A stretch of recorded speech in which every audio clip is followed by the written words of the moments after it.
insonlardan shundaylari borki, bema'ni so'zni sotib olishadi. Pul sarflab bema'ni va ma'nosiz, foydasiz so'zlarni sotib oladi. İnsanlarni ilmsiz ravishda Allohning yo'lidan adashtirish uchun shunday qilishadi. ويتخذها هزوا Va ular buni o'yin kulgu va masxara qilish uchun qilishadi. Muhammad sizga aytganlari yaxshimi? Meni sizga aytganlarim yaxshimi deydi. Bu u o'ylab topgan bir uslub edi. U borib bir nechta joriyalar sotib oladi. U davrda xizmatkorlik qiladigan joriyalar bo'lgan va yana qo'shiqlar kuylaydigan, insonlarni xursand qiladigan, badanini sotadigan joriyalar bo'lgan. Shubhasiz kofirlar insonlarni Allohning yo'lidan to'sishlik uchun mollaridan sarflashadi, toki insonlar nima uchun yaratilganligini unutishi uchun. Agar insonlarni bekorchi narsalar bilan mashg'ul qilishmasa, inson nima qiladi? O'zi bilan yuzlashadi. O'zi bilan yuzlashgan inson tashqaridan bir da'vatchi bo'lmasa ham fitratini ovozini eshitadi.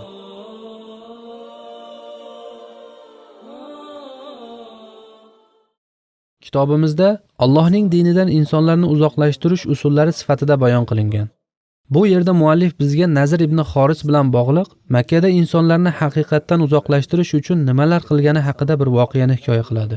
Qur'oni Karimda Luqmon surasida bir oyat bor. Luqmon surasining 6-oyat karimasi. Alloh azza va jalla u yerda bir toifa odamlarni ta'riflab shunday deydi. ومن الناس من يشتري لهو الحديث ليضل عن سبيل الله بغير علم ويتخذها هزوا. İnsonlardan shundaylari borki, bema'ni so'zni sotib olishadi. Pul sarflab bema'ni va ma'nosiz, foydasiz so'zlarni sotib oladi. Nima uchun buni qiladi? ليضل عن سبيل الله بغير علم İnsonlarni ilmsiz ravishda Allohning yo'lidan adashtirish uchun shunday qilishadi. ويتخذها هزوا Va ular buni o'yin kulgu va masxara qilish uchun qilishadi. Endi bu oyat karimaning tafsirida va sirat kitoblarida ba'zi voqealar keltirilgan. Avvalgi darsimizda e'tiboringizni jalb qilganimdek, bu rivoyatlarning ba'zilarida hadis ilmi nuqtai nazardan isnodida muammo borligi aytiladi. Ammo ularni tarixiy hujjat sifatida ma'lum bir davrni tushunishga yordam beradigan umumiy xabarlar deb qabul qilishimiz mumkin. Şimdi Nadir ibn Haris Mekkeli bir müşrik Nazr ibn Xoris Makkali bir mushrik sifatida payg'ambarimizni da'vatini to'xtatishga bo'lgan urinishlarni yetarsiz deb hisoblar edi. Ya'ni aytadiki, siz Muhammadni shoir deyapsiz.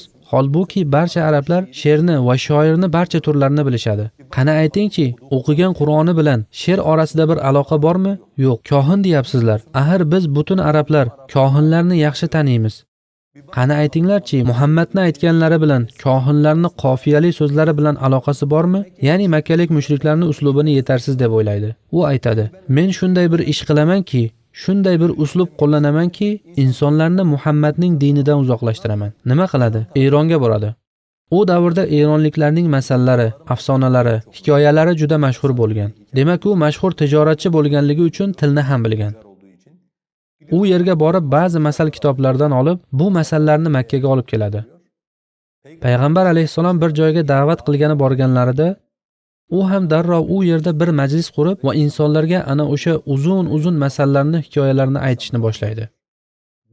Bu shaklda payg'ambarimizni insonlarga aytgan gaplarini eshitishlariga to'sqinlik qiladi. Va bu bilan birga shuni ham aytadi: "Muhammad sizga aytganlardan yana ham yaxshirog'i mendadir" deydi. Nega?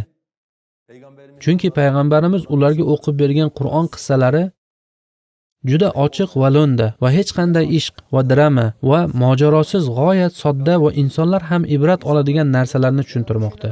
Misol uchun ashabi Uhdudni aytganlar juda qisqa 2-3 oyat, lekin juda ham chuqur ma'nolar ifoda qiladigan bir narsani insonlarga tushuntirmoqda. U esa kelib, qo'liga kitobini olib, soatlarcha ifodalab, hikoyalar aytib, uzatib, mubolag'ali so'zlar bilan insonlarga bir narsalarni aytib bergan. İnsanlara bir şeyler anlatıyor. So'ngra insonlarga qarab, Muhammad sizga aytganlari yaxshimi? Meni sizga aytganlarim yaxshimi deydi. Bu u o'ylab topgan bir uslub edi. İkinci bir yöntem ise bu gidiyor. Yana bir usuli esa u borib bir nechta joriyalar sotib oladi. U davrda xizmatkorlik qiladigan joriyalar bo'lgan. Va yana qo'shiqlar kuylaydigan, insonlarni xursand qiladigan, badanini sotadigan joriyalar bo'lgan. Ya'ni bular ham bir qul, lekin xizmatlari biroz farqli. Faqatgina uy ishlarini qilmaydilar, boshqa ishlarni ham qilishgan. Bu qullardan bir nechtasini sotib oladi. Va payg'ambar sollallohu alayhi va sallam kimgadir da'vat qilganini ko'rgan zahoti hamon orqasidan u joriyalarni yuboradi. Ular esa u yerdagi insonlarni payg'ambar alayhisolatu vasallamni da'vatidan chalg'itish uchun qo'shiq kuylashadi, raqsga tushishadi va ba'zida badanlarini sotishadi. Bu ko'rinishda insonlarni payg'ambarimizni da'vatidan to'smoqchi bo'lishadi. Aslida nazr nima qilmoqchi edi, bilasizmi? U bir tarbiya metodini, ma'naviy, ya'ni robboniy manhajni butunlay teskari tomonga aylantirgan. Nima edi bu? Shu narsa. Agar sizni hayotingizda sizni Alloh jalla jalaluhdan uzoqlashtiradigan bir lazzat, bir qaramlik yoki bir huzur bo'lsa, undan qutulishning eng yaxshi yo'li uni o'rniga ma'naviy bir lazzat, ma'naviy bir huzur topishingizdir. Siz uni o'rniga buni barpo qilganingizda zotan undan to'g'ri qutulgan bo'lasiz. Bu odam bu narsalarni butunlay teskarisini qildi. Nima qildi? Insonlarda ma'naviy bir huzur paydo bo'lishni boshlaganda, payg'ambarimizni aytganlarini o'ylab ko'rib, o'zlarini tanishni boshlagan zahoti u yerga moddiy bir huzurni qo'yishlik bilan, ayolni qo'yishlik bilan, ayol tanasini raqs va kuy qo'shiq qo'yishlik bilan, ya'ni moddiy bir huzur bilan insonlarda paydo bo'lgan ma'naviy huzurni parchalamoqda. Lekin bu yerda insonlarni payg'ambarimiz alayhisolatu vasallamni manhajidan chalg'itishga aloqador e'tibor bergan bo'lsangiz, Alloh azza va jalla shunday bir oyat nozil qildiki, bu voqea Nazr ibn Xorisni ham oshib o'tadigan bir darajaga yetadi. Ortiq bu voqea ertaga aytishdan ham yuqori bir bosqichga chiqadi. Bu voqea ikkita uchta cholg'uvchi va qo'shiqchini oshib o'tib, insonlarni mashg'ul qilishdan ham ustunroq bir darajaga yetadi. Insonlardan shundaylari borki, bema'ni so'zni sotib oladi. Ya'ni molini hashlab bema'ni so'zni sotib oladi va shu bilan insonlarni bilimsiz holda Allohning yo'lidan qaytaradi va Allohning yo'lidan adashtiradi. Bu barcha mushriklarning umumiy xususiyatidir. Alloh taolo Anfal surasida mushriklarning bu jihatini tushuntirish uchun shunday deydi: Innallazina kafaru yunfiquna amwalahum liyasuddu an sabilillah. Shubhasiz kofirlar insonlarni Allohning yo'lidan to'sishlik uchun mollaridan sarflashadi. Şüphesiz ki kafirler insanları Allah'ın yolundan alıkoymak için mallarını infak eder, mallarını harcarlar. Nima uchun buni qiladilar? Toki insonlar nima uchun yaratilganligini unutishi uchun. Agar ular insonlarni chalg'itishmasa, agar insonlarni bekorchi narsalar bilan mashg'ul qilishmasa, inson nima qiladi? O'zi bilan yuzlashadi. O'zi bilan yuzlashgan inson tashqaridan bir da'vatchi bo'lmasa ham fitratini ovozini eshitadi. Insonni 3 qatlamda ko'rib chiqishimiz mumkin. Birinchi qatlamda uning fitrati turadi. Ya'ni Alloh bizni yaratgan xilqati. Rum surasida aytganidek, "Faqim wajhaka lid-din hanifa, fitratallahi allati fatara an-nas 'alayha." Yuzingizni hanif olarak Allohga buring. Yüzünü hanif bir şekilde Allah'a Ya'ni shirk keltirmagan holda faqatgina Allohga ibodat qiling. Nima edi bu? Fitratallahi allati fatara an-nas 'alayha. Alloh barcha insonlarni yaratgan asl tabiatdir. Payg'ambar alayhisolatu vasallam esa bu haqida nima deganlar? Buxoriy va Muslimda rivoyat qilingan bir hadisda shunday deydi: Ma min mawludin illa va yuladu 'ala al-fitra. Har bir bashar, har bir chaqaloq islom fitratida tug'iladi. Mutlaqo islom fitratida. Tavhid fitratida dunyoga keladi. Keyin nima bo'ladi? Fa abawahu yuhawidanihi aw yunassiranihi aw yumajjisanihi. Ota-onasi uni yo yahudiy qiladi, yo nasroniy qiladi yoki majusiy qiladi. Ya'ni inson tashqaridan o'rganishga majbur qolmasdan yaratilgan xilqati bilan inson fitratdadir. Agar u fitrat uzra bo'lsa, yuzini hanif bir shaklda Allohga qarata oladi. Fitratdan maqsad ham shudir. So'ngra ijtimoiy o'rganish jarayoni boshlanadi. Ota-onamizdan ko'rganlarimiz, yashayotgan jamiyatlarimizdan ko'rganlarimiz, maktabda o'qituvchilarimizdan, do'stlarimizdan ko'rganlarimiz. Ya'ni milliy, madaniy qadriyatlar bizga qandaydir ta'sir qiladi. Nima demoqchiman?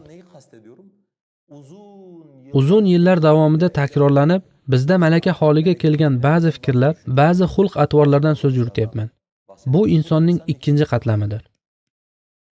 Insonning uchinchi qatlamida esa o'tkinchi narsalar bor. Masalan, hozirdagi bu muhit. Bu holat biz uchun o'tkinchidir. Biz bu yerdan chiqamiz. Har kim o'z uyiga ketadi.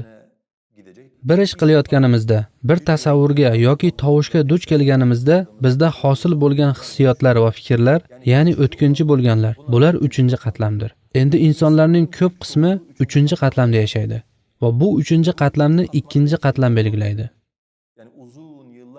Ya'ni uzun yillar davomida duch kelgan qadriyatlarimiz bizda fikr yoki tushuncha hosil qiladi va u hozirgi holatimizni aniqlab beradi.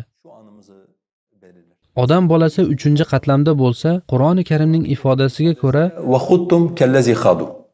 sizlar ham sizdan avvalgilardek sho'ng'ib ketdingiz. Bu tom ma'noda g'aflat holatidir. 3-qatlam holati to'liq g'aflat holatidir. O'tkinchidir. Na avvali bor va na so'ngrasi bor. Inson shu holatda bir narsalar qiladi.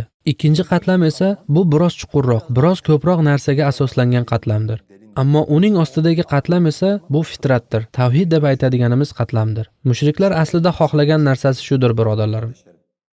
Biz har doim 3-qatlamda yashaylik. Faqat bugungi kun uchun yashaylik. Tafakkursiz, hayotni o'z holiga tashlab, qanday kelgan bo'lsa, bu nizom qanday qurilgan bo'lsa, u nizomni ichida yashaylik. Chunki bu tizimda tafakkur qilishingiz mumkin emas. Ya'ni allaqachon qurilgan bir tizim mavjud. Siz ham u tizimni ichida oqib ketmoqdasiz. Ya'ni bir to'xta, o'ylab ko'ray, taqqoslab ko'rib baholayman desangiz, bu mumkin emas. Shuning uchun ham insonlarni chalg'itishlari kerak. Insonlarni qanday chalg'itishadi? To'g'rirog'i insonlarni nima uchun chalg'itishadi? Agar inson 3-qatlamdan qutulib, 2-qatlamga o'tganida asta-sekin o'zini savolga tutishni boshlaydi. Misol uchun e'tibor bersangiz, inson yolg'iz qolishdan qo'rqadi. Inson o'ylashdan qo'rqadi. Inson o'zi yolg'iz bir uyda o'tirishdan bezovta bo'ladi, qayg'uradi, bir ovoz eshitishni xohlaydi. Darhol bir narsani ochadi, bir shavqin bo'lishini istaydi. Chunki inson o'zi bilan yuzlashadi. Yolg'iz qolganida, chalg'imasa, oqimga berilmasa, inson o'zi bilan yuzlashadi. O'zi bilan yuzlashgan odam esa hayotidagi ziddiyatlarni seza boshlaydi. O'zi bilan yuzlashgan vaqtda insonga shu narsalar juda og'ir keladi. Hayotidagi qarama-qarshiliklar, e'tiqodi bilan amali orasidagi ziddiyatlar, fikrlari orasidagi qarama-qarshiliklar, insoniy munosabatlar orasidagi qarama-qarshiliklar. Shu sababli inson har doim biroz to'xtab o'ylashi kerak. Bu yerda to'xtay olgan insonda bu tuyg'u, ya'ni ichidagi fitratning ovozini eshitishni boshlaydi. Fitrat har doim insonga nido qiladi. Meni yaratgan bir Alloh bor. Menga rizq beradigan bir Alloh bor. Men u Allohga qullik qilmoqchiman. Boshingni ko'tarib shu olamga bir nazar sol. Alloh qancha oyatlarni yaratdi. Meni istiqomat uzra bo'lishim, huzur topishim faqat bir narsa bilan mumkin. Meni fitratimni Alloh nozil qilgan shariati ta'minlasa, faqat o'shandagina men huzur topaman. Shunda inson u ovozni, o'sha bezotalikni asta-sekin eshitishni boshlaydi. Shuning uchun bular bo'lmasin, inson o'sha 3-qatlamda, o'tkinchi tushunchada yashasin deb mushriklar doimo insonni chalg'itib turishadi. Qaranglar, sizlarga bir narsa aytay, birodarlarim. Insonlar tafakkur qilmasliklari uchun qilingan ishlar. O'tgan yillardan birida kitob nashr etish ko'rsatkichlarini tekshirib ko'rdim. 6280 ta kitob nashr qilingan. 6280 ta kitob. 6280 adet kitap. Bu kitoblar nima ish bajaryapti? Insonlarga ma'lumot beryaptimi? Odamlarni ongini ochyaptimi? Yana ham yaxshi bir dunyo, yaxshi insonlar yetishtiryaptimi? Yo'q, faqatgina insonlarni chalg'itadi. Aslida o'ylashlari kerak bo'lgan narsani o'ylamasliklarini ta'minlaydi. Hozirda Turkiyada o'tgan haftaning ma'lumotlariga ko'ra, milliy kanallarda 30 ta serial efirga uzatilmoqda. Faqat milliy kanallarda 30 dan ortiq serial bor. 5 ta yangi film kinoteatrlarga chiqarilgan. Raqamli platformalarda uzatilgan seriallar bilan birga ko'ngilochar dasturlar bilan haftalik deyarli 100 ta dastur mavjud. Men faqat Turkiyadan gapiryapman. Dunyo miqyosidagi boshqa raqamli platformalar haqida gapirmayapman. Faqat Turkiyaning o'zida 100 ta dastur mavjud. Bularning ba'zilari 2-2,5 soat davom etadi. Ba'zilari esa 1-1,5 soat atrofida bo'ladi.